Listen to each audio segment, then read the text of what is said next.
G'day viewers, my name's Graeme Stevenson. I've been an artist for about 30 years, been living in the States for quite a while, and I'm back in Australia these days. And I do a TV show in America. I work with a company called Showcase Art. Now, after being in the States and coming back, I was watching the TV shows in Australia on art, and I thought we're really not learning a lot here, and what can we do to change that? And the series Colour in Your Life is going to be based around myself going to various locations and seeing artists and what they do in their studio. Now, we've seen shows on cooking and gardening, because I'm a bit over the cooking situation these days, but this series is really designed to educate you as artists and as viewers to see what artists actually do within their studios. And I think it'll be very entertaining, and you're going to see some amazing people that do landscapes, seascapes, animals. It's going to be quite extraordinary. So come along with me on the journey. I hope you have a great time.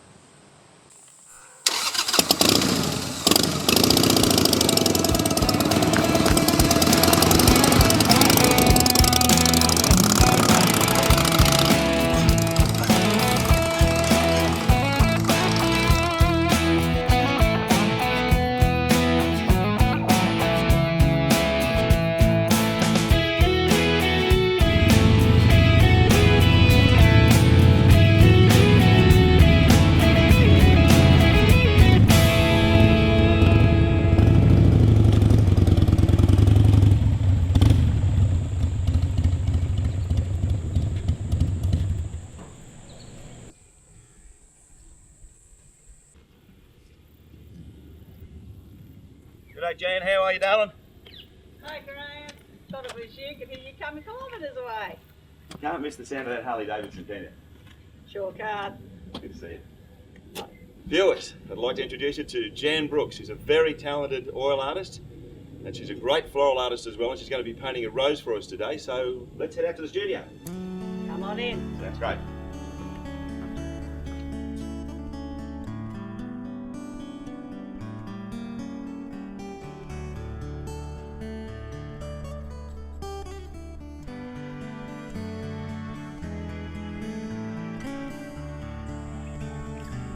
Okay, Jan, now here we are in front of your very well laid out palette. I must admit you seem very precise in the way you put your colours down.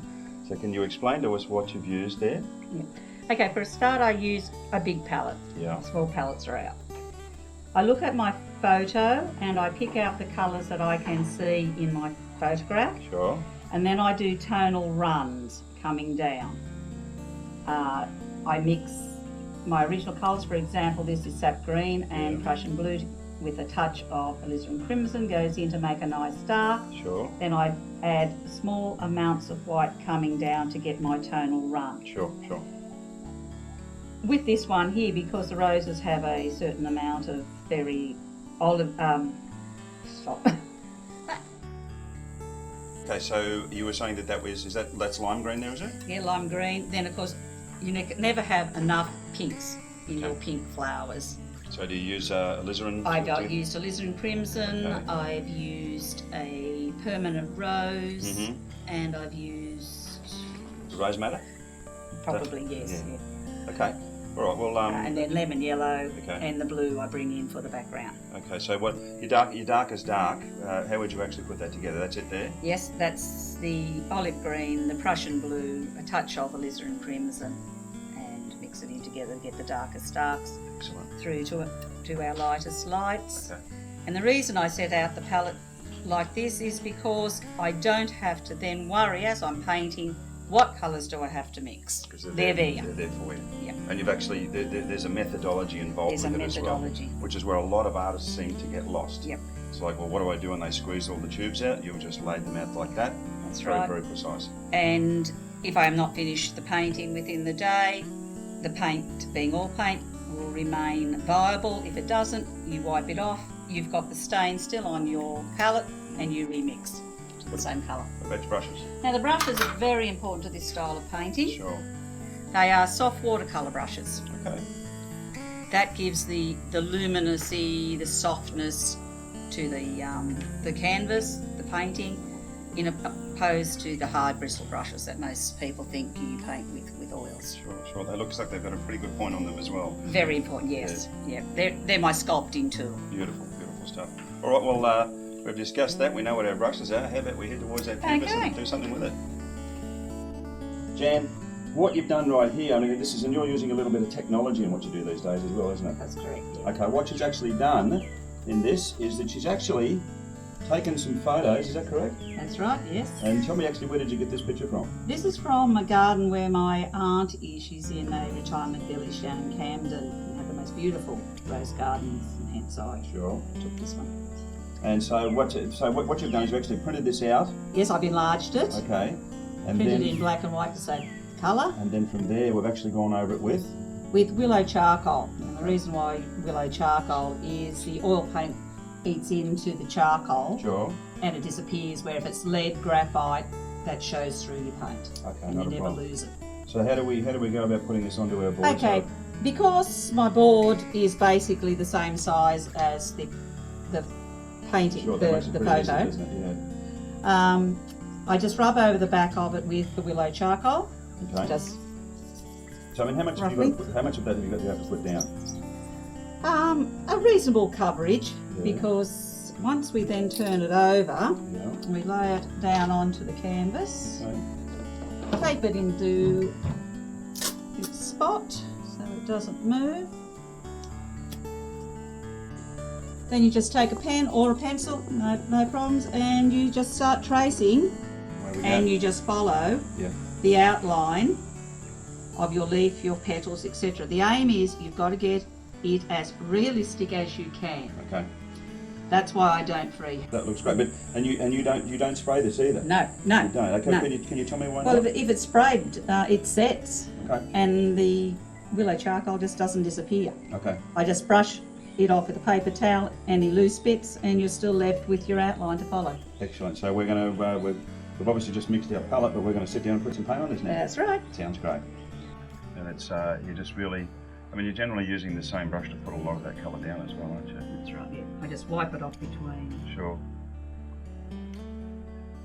and I'm just laying down the colours that I can see, all the tones I can see, I'm just side by side. Okay. And it's, I mean, generally, and this is a really effective technique, but generally a lot of artists put all of those base colours down, but because you're just working this dry all the time, you get that real faded out effect, that sort of photographic effect as well.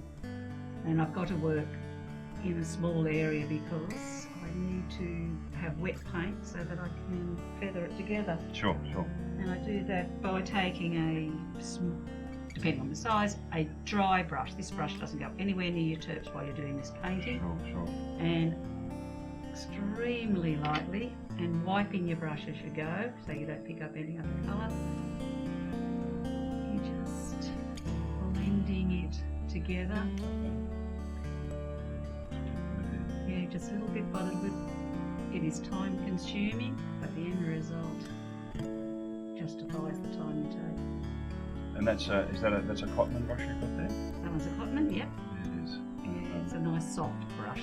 Yeah, obviously, because if you had a hard edge, it would just simply scratch the. That's right. scratch You the can't paint. use a bristle brush with this type. Sure.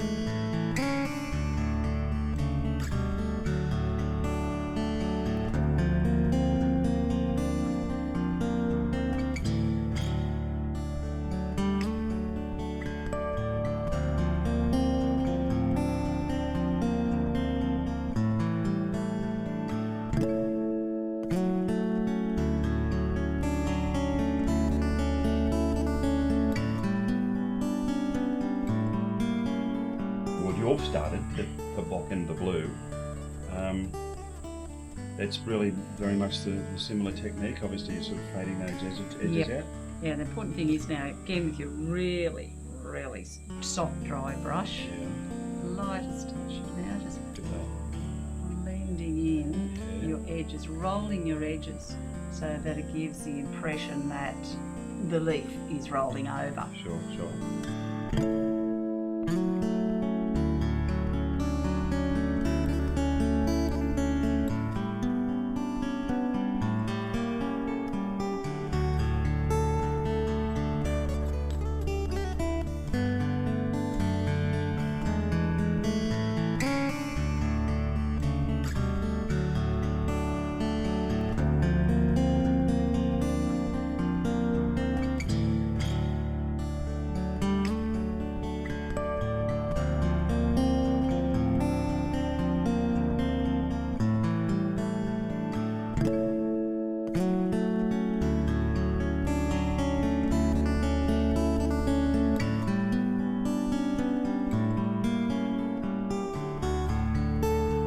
So, a rose bud. Yes. Rose bud. Is there anything in particular that we need to know about painting a rose bud? Okay, there you go. That solved a lot of problems quickly, didn't it? It's like it's me asking a really technical question. Like, no, there's really nothing involved in it at all.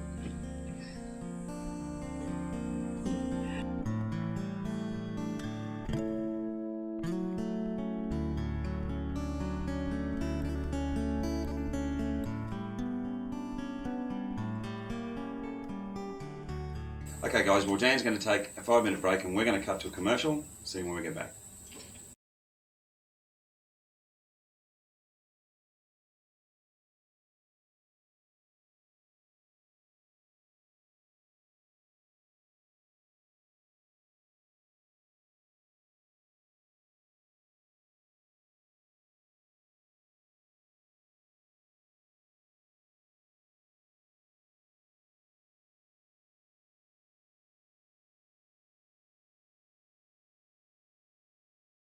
We're going to get back to painting our rose and Jan's going to take over from here.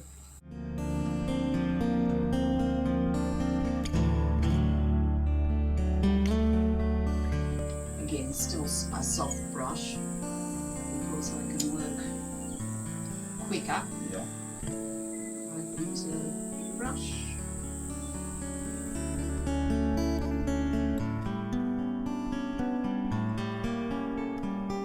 Some artists work, quite rapidly with what they do, but you're extremely precise in where your colours go and the outline of what you're doing.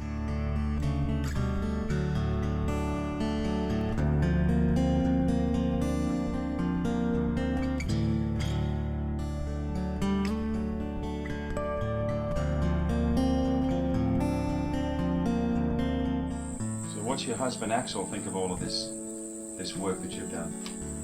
He obviously enjoys watching you do as well. Well, I come in handy too with the framer and the hanger and the. Yeah. I'm tall enough to actually hang them up and take them down. From what I can see, you're putting down those colours once again, and then just sort of dragging them across into each other. Yep. Yeah, that's right. It's the same technique no matter what, whether it's a petal or a leaf. You're just looking for your different tonings, putting them down and then blending the two together. Would you like to show us how you do those wonderful water drops on those leaves as well? Okay, Graeme. Well, basically you're using the paint that you've already put there. Uh-huh. I'm putting the shadow in, just defining droplet. As you can see, it's already forming. Yeah, see it straight away. Water, of course, being see-through, you can see straight through onto your leaf. Uh-huh. And then you just bring in a bit of your lighter colour. Highlight. Picking up. Okay. And then you just really sort of fade that into the edge there, do you? Yeah, just so that it's not sticking out like a sore thumb. Okay.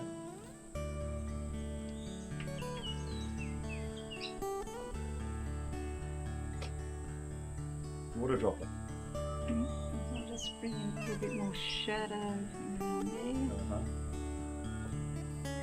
And basically there it is. Beautiful. And then you obviously put a number of those on there, or just one or two? Or? Not too many. Yeah. I find that too many becomes unrealistic, even though when you look at the photograph you can see lots. Sure. But I just usually put a few on just to give the freshness to the rose. Looks great. So if I was doing one over here, it'd be the same thing. Obviously you'd be using, say, the blues in that area, or pinks, or I say using the pink like that. You see, you can see it already developing.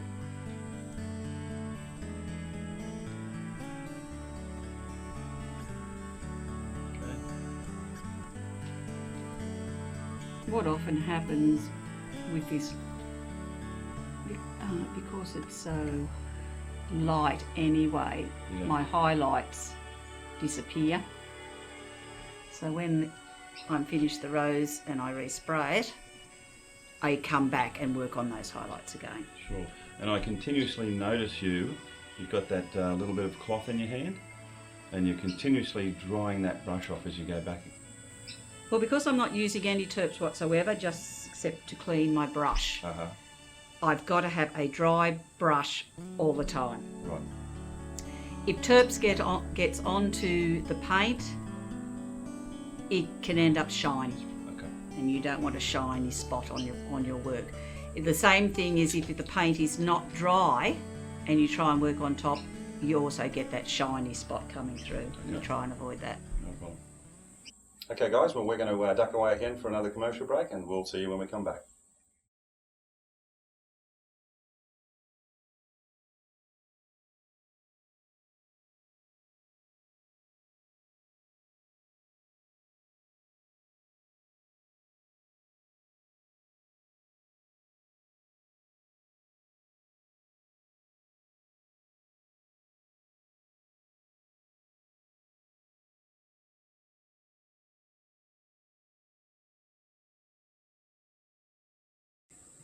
Good day guys, well we're back again. Let's get back to our rows. Okay, I'm just mixing up now some colours to go into my background so that I can make sure the corners, the edges of my petal are not harsh corners.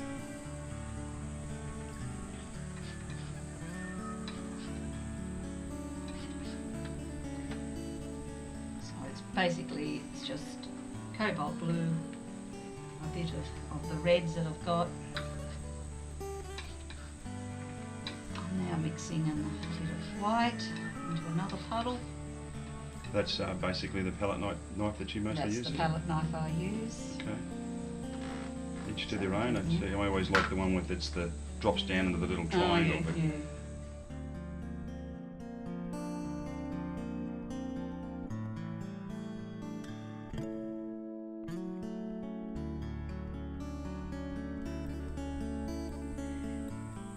So do you ever mix do you ever drag another colour directly into the brush as well, instead of mixing it with the palette knife? Sometimes, yes. Yeah. Especially when I've found that I haven't got quite the right tone mixed, I'll use a combination of what's on my palette already, and I just use one of these things, paintbrush. Okay. One of those things in your hand. It always helps. So with my background, I just put in laying down colours and blending them together, and that gives that mottled look to my work. Sure.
It's really important that you work while your edges are wet.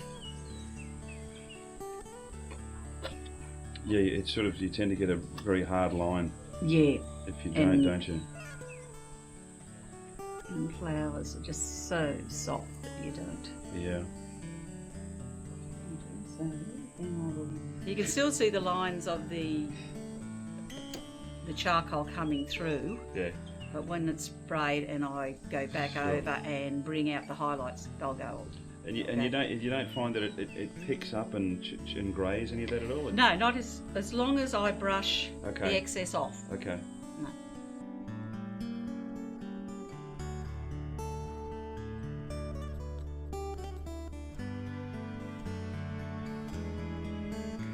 So what specifically made you choose flowers? I was a primary school teacher for about 30 years and used to do a heck of a lot of art with the kids. And one day I decided that it was going to be for me and started on landscape painting, enjoyed it. Yeah, and then I was diagnosed with breast cancer and painted all the way through my treatment and found a lovely, wonderful tutor called Lynn Diffin back who comes from Yeppoon, and she got me onto the flowers and I've just blossomed since then.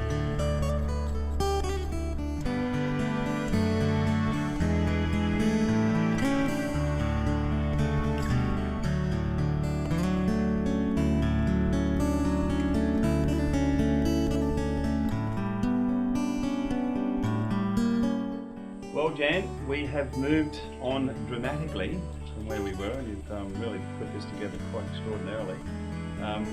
Where do we go from here? Okay, I'm now looking at the areas that do either need to be redarkened or lightened up. Now, for example, in the bud here, Yeah. I'll need to bring some of the light. I still want the dark red coming through, so I'll just very carefully glaze over with a bit of light, still allowing the darker red to come through. The reason why I've actually darkened this one up more than what's in the photograph is because to me it wasn't jumping out from the flower. It was too similar to the colours in the petals, and buds tend to be slightly different. Okay.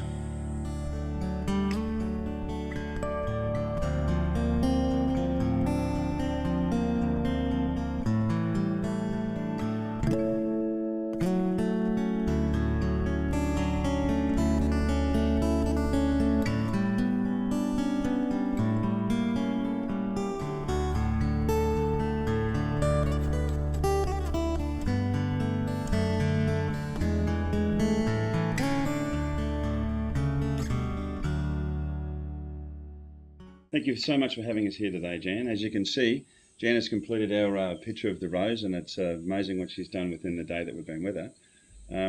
If you would like to see more of Jan's work, you can come into the website at colorinyourlife.com.au and see what this wonderful lady can actually achieve, and we'll actually have her lessons on our website as well. But until next time, make sure you put some colour in your life.